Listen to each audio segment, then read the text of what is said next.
are gangsters. Tapos ang dami mga friends ako that own mga houses na sinisira ng mga nakatirang mga pogo workers doon. It's crazy. Yeah, what's even worse is yung some might even be PLA or yun. Yun yung rumors, di ba? Parang nasabi before ni yun. And I wouldn't be surprised kung meron talaga. I mean, honestly, I think there are spies here. Yeah. That I am almost 100% sure because of how China is acting and how China is with us. Given, pag tinignan mo yun holistically with what's happening all over the Southeast Asia with China, malaking posibilidad talaga maraming mga dito, mga spies and soldiers dito eh. Yeah, and you need only a few hundred, right? Yeah, exactly. Actually, not even few hundred. If it's the special forces, baka mga dozen lang kailangan mo. Diba? Oh. It's so easy to embed them kung ganun, ganun yung situation. But, okay, at the same time, what do you say about, this argument na baka this is witch hunt, this is xenophobia. Ikaw as a Chinoy, don't you feel na sometimes, kasi online, medyo mean na yung mga response. So they're saying like, is this really about protecting your nationality or this is getting into... So I understand where, say, Angsi, for instance, and some of the other Chinoy communities may come from in terms of yung concern nila sa yung sinasabi ng Zarzuela and parang witch hunt na gano'n. Ikaw, what is your understanding of that aspect of the debate? I know where Teresita Angsi is coming from. Although I wonder ano ba yung motivation niya for saying what she's saying.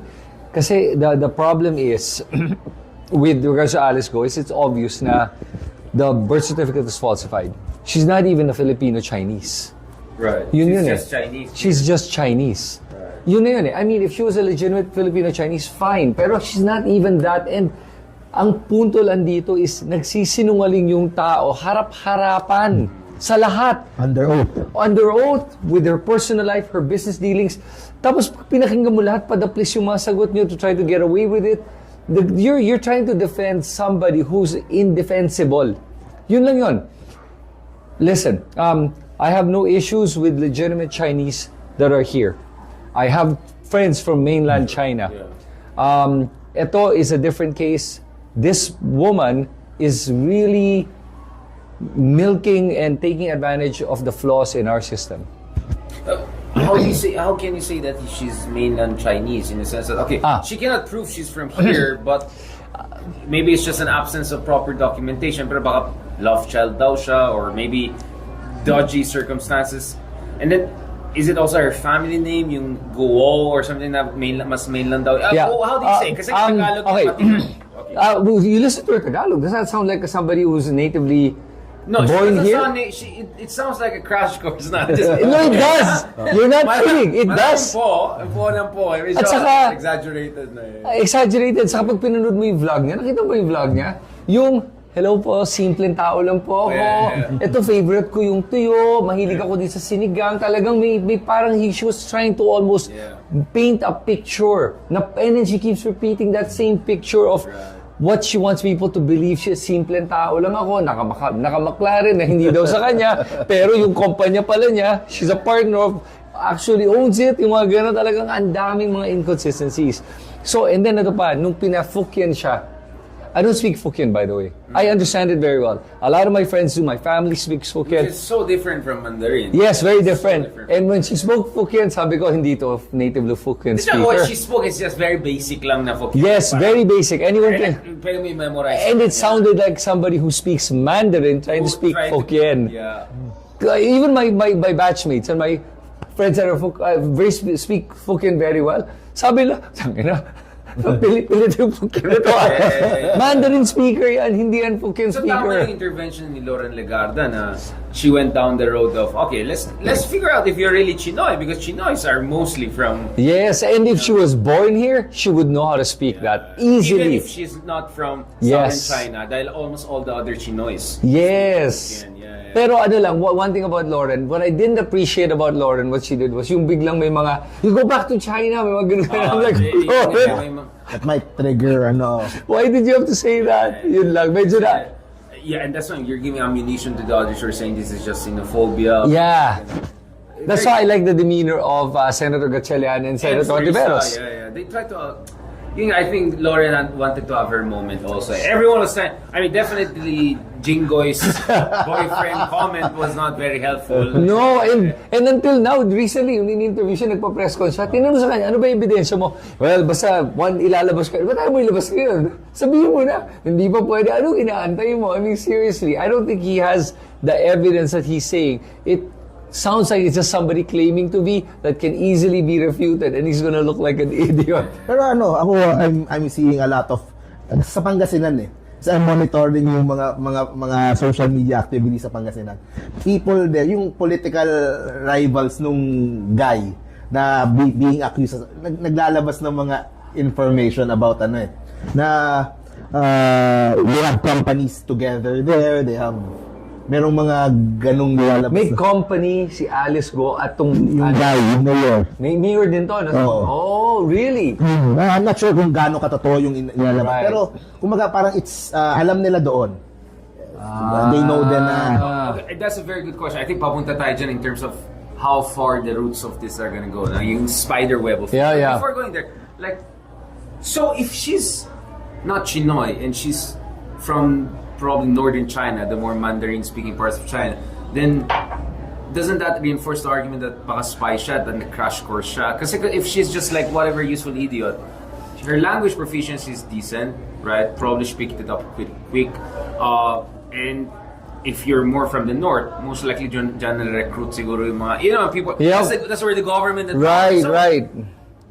I'm just saying, like, then it's harder to believe na walang something else going on. Maybe, so one argument is that she may be part of the intelligence services, but she's like super low tier.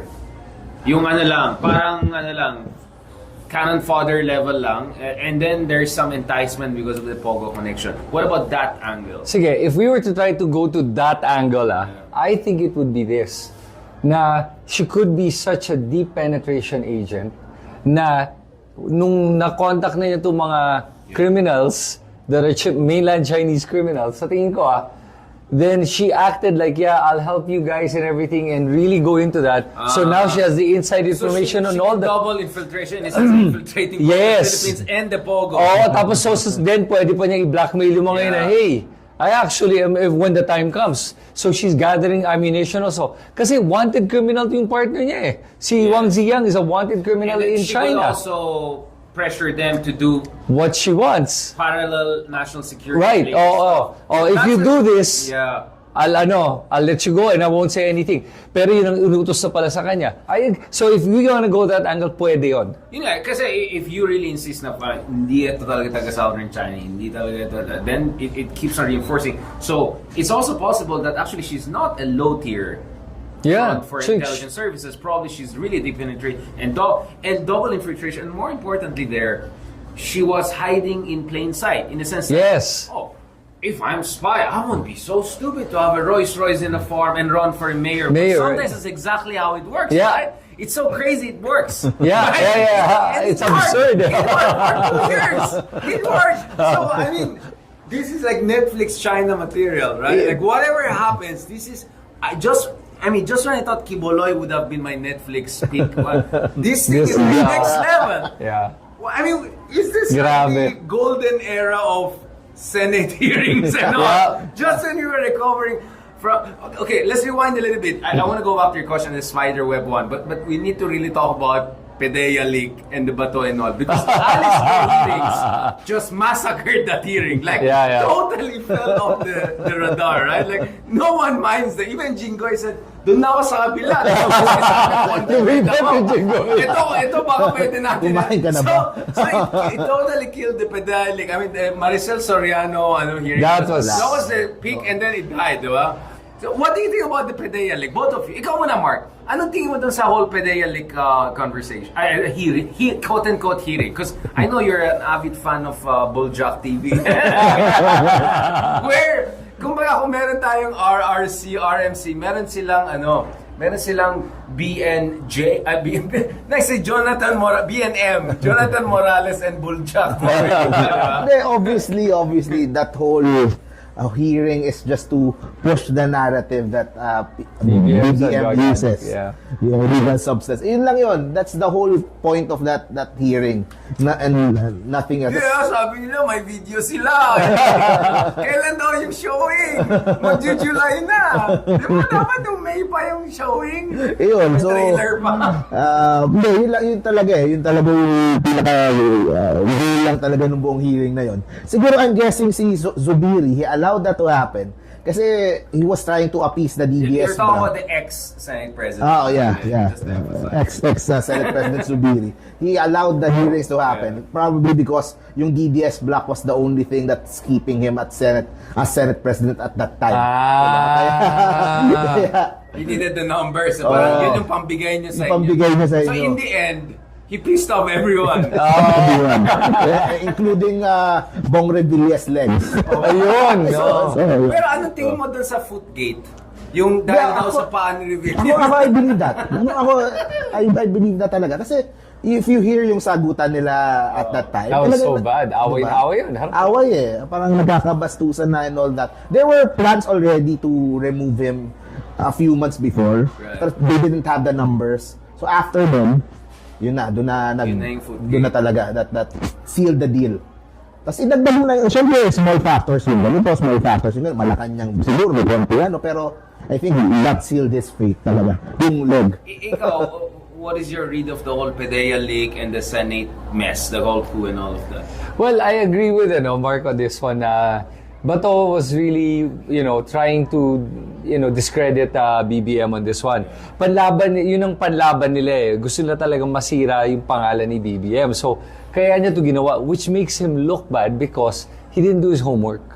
Alam mo, if he had just done his homework, na bago ka humarap sa isang hearing, siguraduhin mo lahat ng ebidensya mo, hindi lang testimonya ng isang tao, maghanap ka talaga ng documentary evidence, audio-visual evidence, yung talagang the strongest evidence you can to be able to go through this. When I watched it, it was so comical. Natatawa ako na naiiyak ako I was cringing. This is a former PNP chief. Yeah. The standard of examination and cross-examination very high, di ba? Butas naman daw ng puncher eh. Hindi that's not enough. and Jonathan Morales couldn't even remember yata yung source niya. Like, that's Well, he claimed that hindi niya maalala and then he eventually said, siya ba informant ko yan? Would I give the name out? Sinabi, and I'm like, wow. Tapos, nung biglang naglabas ng witness si Jinggoy, doon ako natawa yung...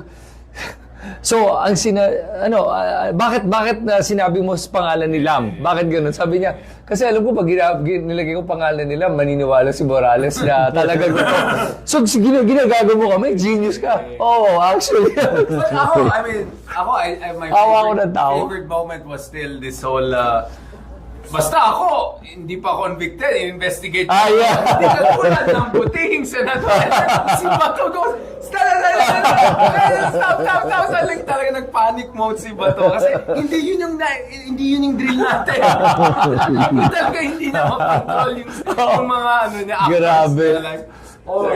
Siguro yun yung pinaka-problem ni Bato dyan eh. Kasi namamangka pa rin siya sa dalawang ilog eh. He's not, they're trying to prove that BBM uses illegal substance. Pero hindi siya all out 100% against BBM. He's still trying to, hindi pa rin totally labanan. He's not against BBM, or he's scared that if he's against BBM, lagot siya because of ISIS. Yeah, yun nga eh. Right? I think, parang sumusubok pa rin siyang gumitna eh. Na, diba? Na hindi na, sira na din talaga siya. Inattack naman daw siya ni Boljak, Maulika, diba? Sabi na hurt feelings niya. Wala, bad shot na rin siya. Parang si BP Sara. Yeah, Diba? they should Yun have na listened to Margaret Thatcher. If you stand in the middle of the road, everyone's gonna hit you, right? That's what happened with Zubiri. And so, what do you read about the whole Bato, ano yung tawag nila?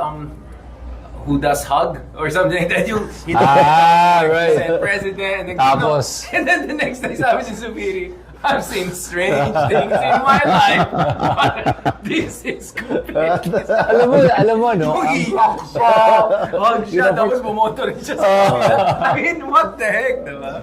Yeah, you know, honestly, I the way I look at the Senate right now, so I went to visit the Senate. I think, Kaya, the reason I ask you is because ikaw talaga nag-effort ka pumunta sa gano'n. Hindi ko talaga kaya, matatawa lang ako dun sa Senate. no, ano lang, Bro. when I went, kasi, I was just invited to just be there. So, pumunta lang ako, and napansin ko, parang, classroom siya.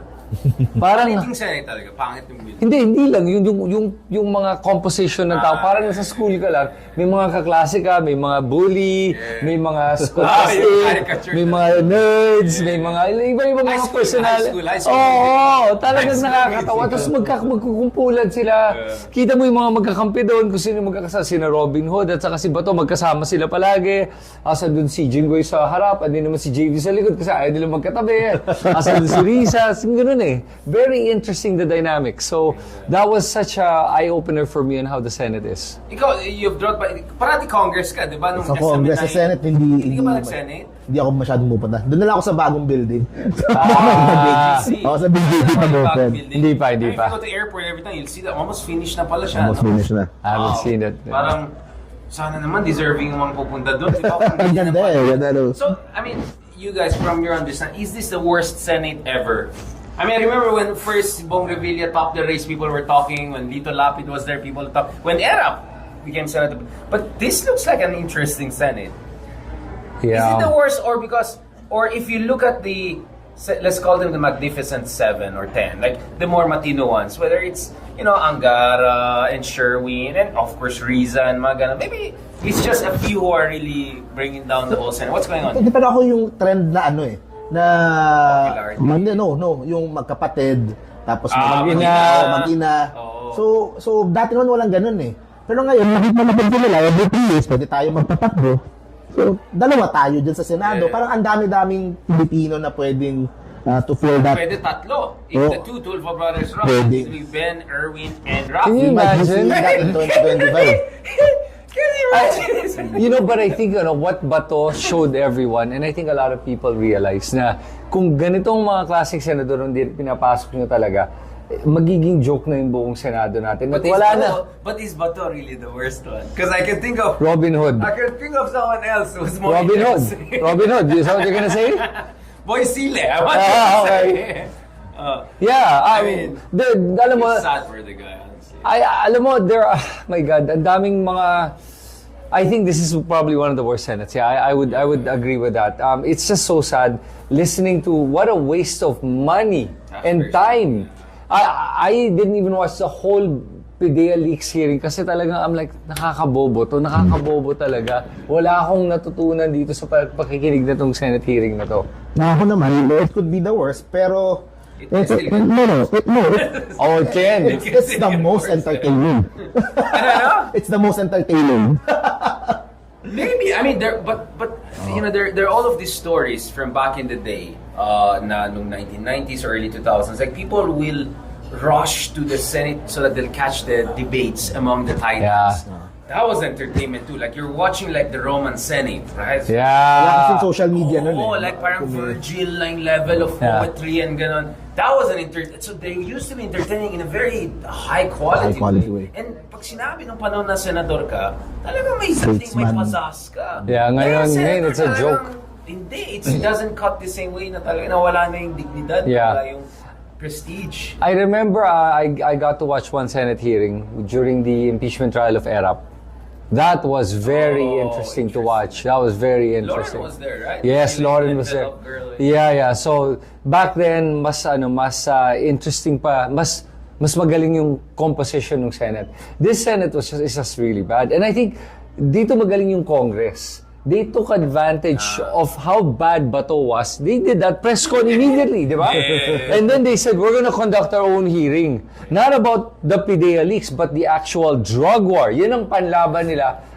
Inaccuse mo si Marcos of doing drugs. We're gonna check out this EJK and the drug war. Sinabay pa nila yon, talagang wow. Nadamay ka. You were chief at that time. Yun, and then sabi nila, and we're going to do this properly. And I've been watching the congressional hearings. I am so impressed. This is weird, no? The lower house is actually more dignified and professionalized. Ang galing nila. The way they ask the questions, the way they interrogate, the way they investigate, and the way they present evidence. I was like, Ano, ang babata na itong mga to. I'm like, wow, ang galing. Totally impressed. May kumbaga, kung may honors, nabigyan ko sila ng top honors, yung mga mga congressista natin ngayon.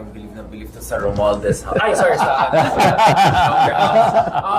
no, I mean, there's also the gentleman's agreement issue, di ba? Ano ba si tingin niyo talagang nag-traidor si Digong doon sa dating president ng China? Or di naman may pagka-Alice Guo ng ambivalence. Parang tipong sabi Digong, basta hindi na nag-gets yung sinabi ni Xi. Oh yeah, pwede na yan. But he didn't pass it down. Kasi yung tinatawag na gentleman's agreement na, huwag niyo naman ninyo dyan ha, para pwede namin kayong galawin. Mamaya yung mga ganun. What is your understanding? You think Digong really sold out the country and for some reason maybe it didn't pass down the command channel, chain of command, sorry. Right. Yes, he did sell out the country. And there are several instances to show why that's true. On top of the gentleman's agreement, do you remember there was a massive Navy vessel that docked in Davao? And more than once. Yeah, and airplanes too. And military planes. Yeah. Military planes Multiple landed times, yeah. multiple in Davao. Without clearance from the exactly the DND, the AFP, nobody knew. Yeah. So tell me, was there a gentleman's agreement on it? When they were able to do, and even the AFP was like, I actually wasn't aware that something was happening. My God, that is, sorry sa akin Bongo daw na-clear. yan ang pinakamalaking betrayal ni Digong sa mga Pilipino to allow a Chinese military to land and to dock in our country without clearance from the Department of Defense and our own military. Tsaka delikado Pucha yan, talaga. One reason why you signed yung mga visiting forces agreement, Sasso Forces Agreement is it provides a legal framework. What if may rape nangyari, may krimen nangyari, di ba? Ito, wala tayong any agreement in China. So imagine if those Chinese sailors got into a fight, someone got shot in the... Right. And then what are we gonna do? There's no legal framework. Sobrang bara-bara yung ginawa. And he was playing with fire, with great power politics fire. He was acting like he owned this country and that he was untouchable.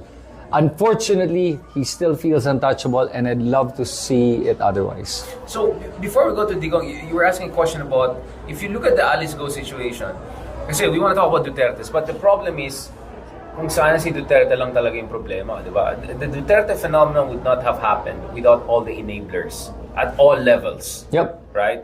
And the Alice Guo situation, I'm not sure that everything was, micromanaged by Digong's office. I think a lot of corruption and rottenness was all around the country for this to happen. So you were asking about, like for instance, yung ex-mayor ng Bamban. Do we know anything about this guy? Comelec people who cleared her run for office. Do we know anything about these people? And speaking of corruption, some people very cynically would say, galit lang ang tao sa corruption pag hindi sila nag-benefit. Pero kung si Mayor, ay milibre kayo dun sa wedding niyo. Okay na. Ni Mayor, yung culture of corruption is very deep in our diba, kunyari, we're in a mall, pag pumunta dito si Alice Guo, I'm thinking of gaano kadaming tao magpapaselfie. Magpapaselfie, exactly. Celebrity na siya. Actually, tatakbong Senate yan pag hindi na disqualify. Wow! Baka nga mag-party list yan. Mamanalo pa yan, no? Baka maging mag-showbiz yan. Diba? Mag-showbiz. Kamukha niyo yung sa F4, diba? So, I mean, wala tayong floor Wala tayong floor of, morality and what's acceptable. Basta sumikat, malakas, popular, let's give it to them, diba? Yeah, I think the biggest problem we have is our voting population talaga, unfortunately. There's a lack of, hindi ko masabi kung education, hindi kasi education yung problema. You have many people, engineer, lawyer, etc. who support Duterte and Trump and those people. So I don't think it's an education issue, right? Yeah. It's a political orientation issue. But honestly, I would say it's more cynicism problem. Na nawala ng pag-asa yung this is where I disagree with the more, let's say, yellowish, pink narrative. Disinformation is obviously a problem.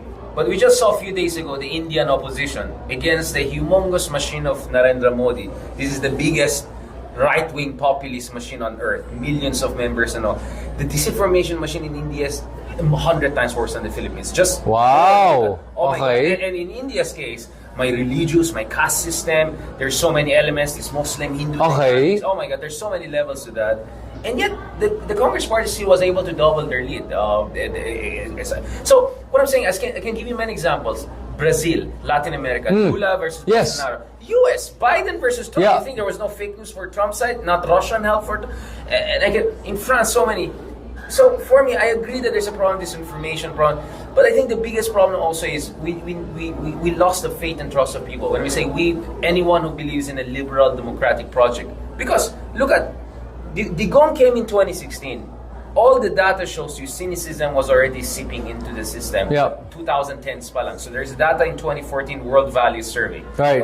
Where so majority of Filipinos were okay with a leader who doesn't bother with elections. Basta he can deliver things. Right. So I know many highly educated people who like Digong because they thought he'll shake up the system, get things going, fix the problem, kasi pasaway tayo, yung ganun mindset. So I think a lot of that is skepticism, a lot of that is disaffection that Duterte weaponized. And I think the problem with the opposition is that hindi na-recognize na hindi lang ito lack of information, it's also lack of faith, loss of trust, loss of confidence. And then hindi rin sila nag-adjust in terms of their messaging. Mark knows, I've been saying this consistently even during election, kaya daming haters ko din dun sa kabila, di ba?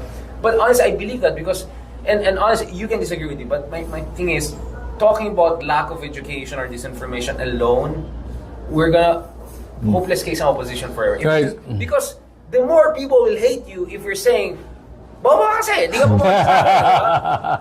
Because the same voters voted Vico Soto into power. Yeah. The same voters made Lenny the vice president. The same voters made Aquino the president in 2010. The same voters. Yeah. It's not like after 2010, biglang nag-import tayo ng 50 million people from another universe. These are the same. So my sense is these Filipinos once in a while were with Jovito Salongas and Pinoys and this.